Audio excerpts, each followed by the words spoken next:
Well, hello students. We are going to be covering on September 26th the rest of chapter 2 because as you know it's a very important chapter and being all about the theorists. And Wednesday you're going to be making on the 28th, your great presentations on Patagonia. So the following Monday, October 3rd and 5th, I am going to be covering chapter 3, but I'm going to include this in module 3 since we are kind of splitting the week up with the Patagonia presentation. And I think, keeping things transitioning smoothly from one chapter to another is important. So, at any rate, what I'm going to be doing now is giving you, in this video, a little background about Chapter 3 and ethics and social responsibility. The thing is, the learning objectives really are twofold. One is to define ethics and what it is, and explain why obeying the law is not always the same as acting ethically, and also to explain the differences between terminal and instrumental values.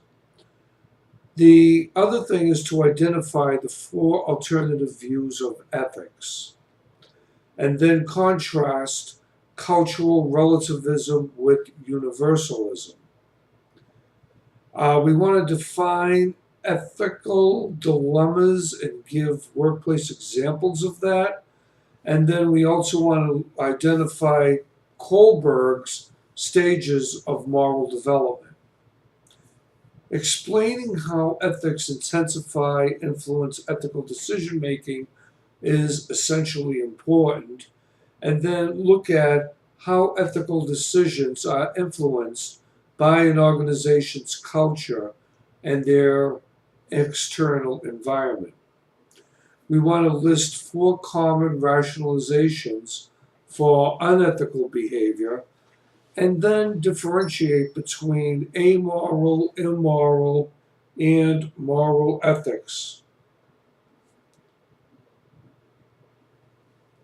So these are the important things that we're going to be looking at, such as whistleblowing and factors to consider when determining whether whistleblowing is appropriate.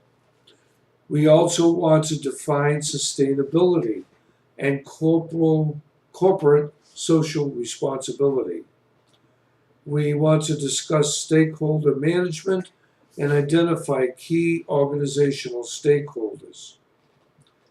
We also want to, there's a lot here, summarize arguments for and against ethical corporate social responsibility, and then look at 4 possible social responsibility strategies, and then discuss the importance of corporate self-governance and ethical self-governance.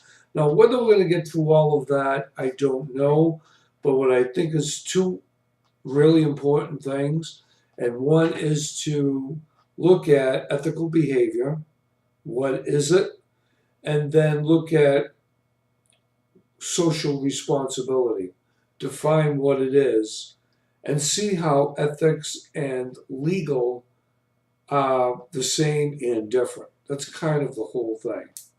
So that kind of outlines everything I'm going to cover. And now what I want you to do is click on the reading, listening, and viewing link above you or above this particular video, and then look at the videos that I'm going to attach to the lecture parts of this chapter. Okay, see you tomorrow.